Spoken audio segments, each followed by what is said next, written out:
You're tuning in to the podcast for HOPES, the Huntington's Outreach Project for Education at Stanford. This is Cat Fergesen.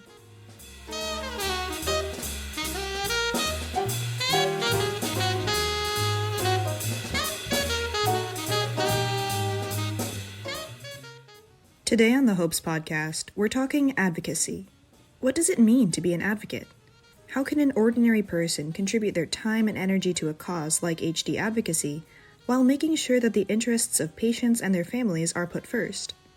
We'll get to hear from two steadfast advocates for the HD community, both of whom do not have HD in their family, but have lent listening ears and capable hands to the cause.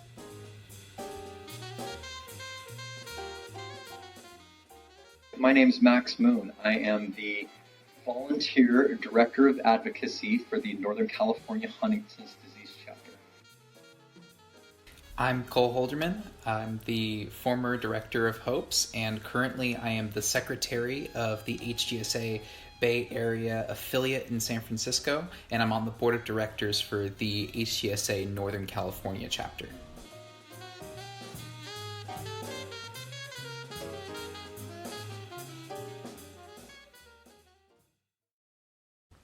I asked Max and Cole to define advocacy for me. Advocacy to me is being a soundboard and really spreading the Huntington's disease message throughout our community and other communities that don't know about it. Advocacy is trying to change the laws, rules, norms of our society for someone else or for a group that you represent. So when I think about advocacy, I don't just think about processes that are changing political institutions and changing our laws, but I also think about things that raise, general awareness, things that change how people in society react to something. Those can be that broader form of advocacy as well. Max and Cole came into the HD community in similar ways. Neither had HD in their families, but both had been affected by the long-term health difficulties of a loved one, and they felt an affinity for families battling with HD. Having a mother who's disabled, it's unfortunate to have witnessed her downfall, and knowing that there's people out there that have something that they don't have control of was so compelling that I gravitated towards it, because these people don't have a choice. My mom doesn't listen to the doctors that try and help her. Being able to help somebody that wants to be helped is gratifying. And so, taking my energy and putting it towards that has been an opportunity for me to, inside myself, find strength too. I got involved with HOPES because I have an innate passion for patient advocacy. And that patient advocacy drive comes from my personal experience with my brother, who was not a neurological patient, but was actually a cancer patient at a very young age. He was diagnosed with osteosarcoma, which is a 1 in a million bone cancer, at the age of 14. And he ended up passing away while I was at Stanford at 17. And during that whole time, it was so difficult to get doctors to talk to us about what was actually going on with him. With pediatric cancer patients, doctors really don't want to tell you when a child is going to die. They want to give hope. They want to project calm. But what that ended up meaning in my case was, for example, I didn't get to see my brother before he passed away. He passed away while I was at college because we couldn't have that conversation. And it was more than just that. It was a lot of issues with frank discussions about the care, where we have this in medicine paternalistic model of the doctor knows best and will guide the ship. And that's fine. Doctors go to school for a very long time and they know what they're doing. But families need to be part of the entire process of care. And in order to make that happen, we have to demystify medicine to the level at which patients' families can get involved in not just treatment, but how the medical community is making these decisions. And so when I saw HOPES, I saw an opportunity to put that into practice for another really rare disease that had a similar problem, especially before the HDSA was really active. Neurologists knew very, very little about HD, and patients and families that actually had some knowledge about the disease had a huge communication barrier in getting some of that knowledge to the neurologists that they were working with. And so the HDSA's role really was to, at least one of its roles, bridge that gap between patients and families and the medical institution. And then HOPES is kind of a new wave of that in trying to get patients and families better access to information about HD so they can come in on a more even footing with their neurologists, their care teams, so on and so forth. Cole is studying to be a doctor himself, so I asked him how his experience with his brother impacted his outlook on entering medicine. I think actually as a future doctor, I take a very similar stance on my outlook of practice as I do as someone who works in a volunteer organization where I'm not affected by the disorder. And this is the perspective.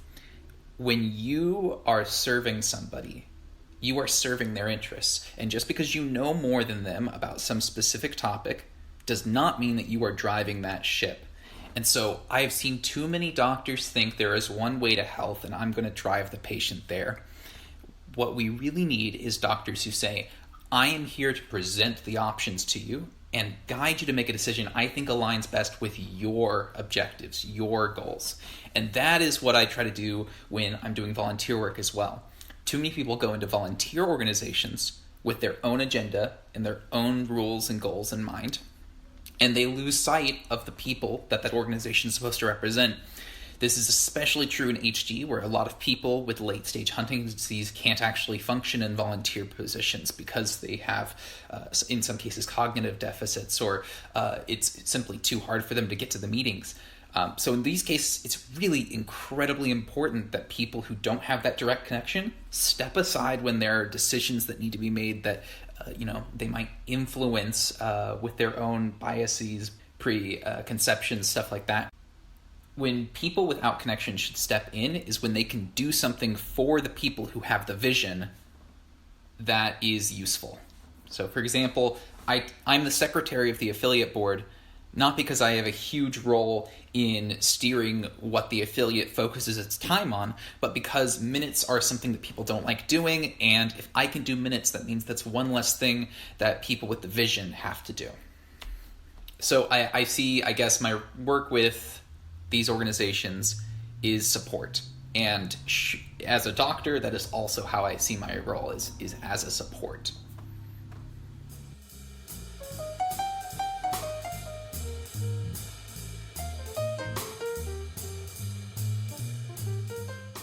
Max and Cole have been involved with HD advocacy for years.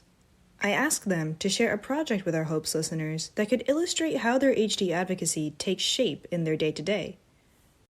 The Parity Act is, as an organization, our largest target right now. According to the website for the Huntington's Disease Society of America, or the HDSA, the Parity Act will waive the 2-year Medicare waiting period, as well as waive the 5-month benefit waiting period for individuals with Huntington's disease accessing Social Security Disability Insurance, or SSDI. When you're diagnosed with Huntington's disease, you have to wait a long time, 2 years, when you're out of work, and draining families who, especially nowadays, a lot of families, lack thereof funds is detrimental and drives a lot of people to a lot of heartache and bankruptcy. Similar benefits have been available to patients with ALS and Parkinson's, other rare neurological diseases. We're asking for parity. Parity is equality. There's other different genetic disorders that have these types of benefits, and so we're asking for parity. We're asking for equality to be considered the same as ALS or Parkinson's. In order to get a Parity Act passed, you need to have a little over half of the Congress and Senate's authority and co-sponsorship. So basically what happens is we have started a grassroots movement to get to these congressmen and senators. And what we do is we explain to them the pros and how it's going to benefit. And we've gotten enough co-sponsorship in the past, but it hasn't actually made it to the floor to be voted on. Max and the HDSA have continued to work towards getting enough support for the Parity Act in Congress for it to pass.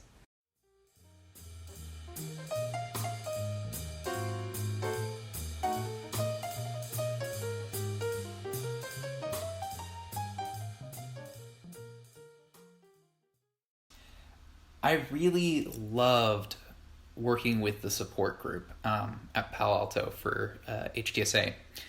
The support group is still small and was pretty small when I was going there. It's only 8 to 10 people, and Hopes usually sent one person there, and I felt very, very awkward about going to the support group. I felt like we might be intruding, that it may make the things that people shared less personal. It may make it less of a safe space if there was this reporter person there.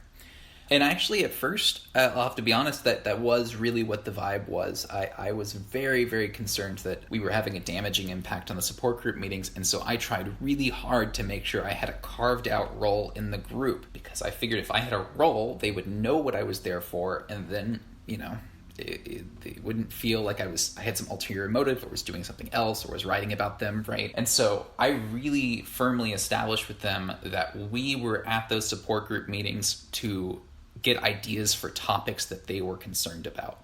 And that was a great relationship because they were able to directly tell me when they thought something was lacking in information, and that was good because we were able to provide a service reciprocally, and I could point them to the articles that we would then write based on their concerns. But what was also really cool, since they knew I was running, at the time, Hopes, they knew that if they had a question, I would probably go get it answered for them or even have the information at the time because I'm attending all these HD conferences. And so I kind of became the unofficial information source for some things in the group. And that was another way in which I could be useful. And once you're part of the community in that way, you've been to a couple meetings, you're serving a purpose, then you feel a part of the group. And later on, when I got way more comfortable with the support group, I found I actually shared a lot in common with people who were going there. Most of the people at the group did not have HD. They were people whose family members had HD and were dealing with loss. They were dealing with problems with doctors and communication barriers with them. They were dealing with the aftermath of a family member dying after a very long medical battle, which I can relate to. There's an aimlessness that comes after that, a what now? So that experience, once I got really close to that group and once we were working together, it really was healing. It was restorative to have gone through this experience in which I felt so isolated in a medical context to one in which I was being invited into somebody else's medical context and I was helping and they were helping me. I mean, that really was the best way to say is it was restorative, it was reparative, it was healing. I had a professor at Stanford, and he said this in the context of going overseas to a country for a seminar. People had asked him why it wasn't going to be a service trip. And he said, true service can't be done in 3 weeks or even 3 months. True service requires time in a community with relationships built there. And I really do think, for the most part, that is true. And the cause is really important to me. And it is an area in which there is so much hope just on the horizon as well.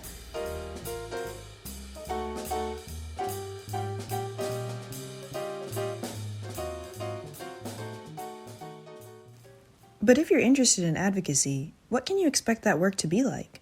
I asked Max and Cole for their advice and insight into the sometimes tedious but rewarding work of advocacy. When you make contact with a representative, know that you're likely not actually going to have actual direct contact with the actual senator or legislator. You're going to be speaking to one of their representatives. You show up guns blazing with a doctor, a community member, a board member, and anybody else that may be able to bring something to the table with a story of why this is important to you and how it's going to make a big difference. you really just hit them over the head with this is a no-brainer.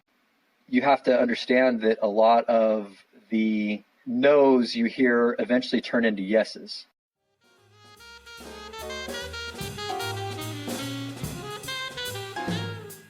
Be persistent, because so few people are persistent in their hour of volunteering free time that they do every week.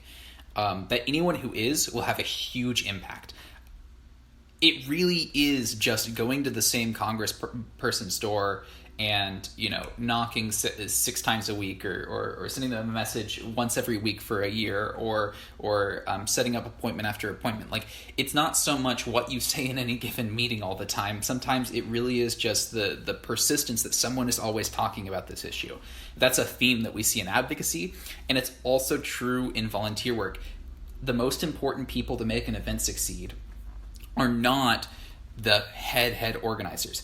They're important because they galvanize the real champions of any event, which is the foot soldiers, the people who are knocking on the doors for donations, the people who are running the registers for a charity event, the people who organize the venue, who are able to talk to the people who run that venue and get it for free. Those people who are carrying out the personal connections are so important to an organization, and it doesn't take hardly any expertise or experience to do that work. So anyone who thinks that they don't have something to offer a charity time-wise, you do have something to offer.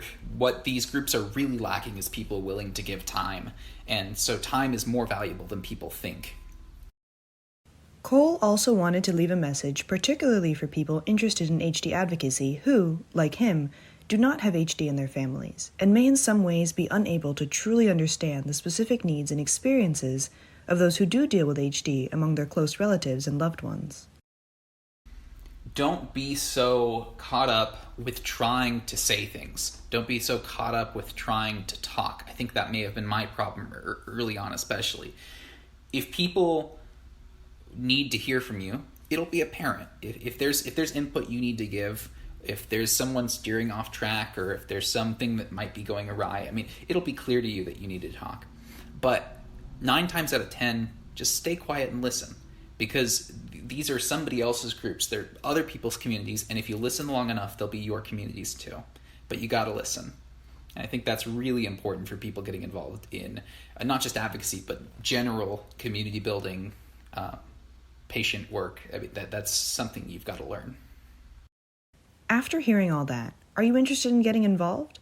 Here's some tips from Cole. Almost every HDSA board I know about will accept people as observers who will just come on the meeting and watch what they do, or are looking for people who are volunteers, or are looking for people to run various events or things. So if any of this made you feel like, oh, I want to get involved in HDSA events, there's always a place for you.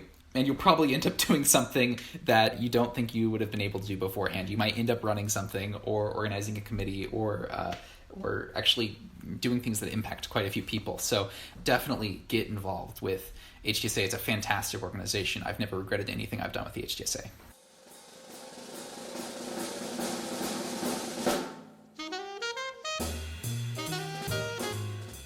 I'd like to thank Cole and Max for sharing their stories and their advice with the Hopes podcast.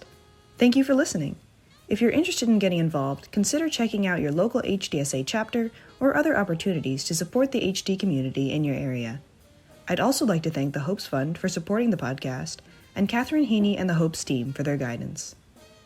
I've been Cat Fergesen. Thanks again for listening.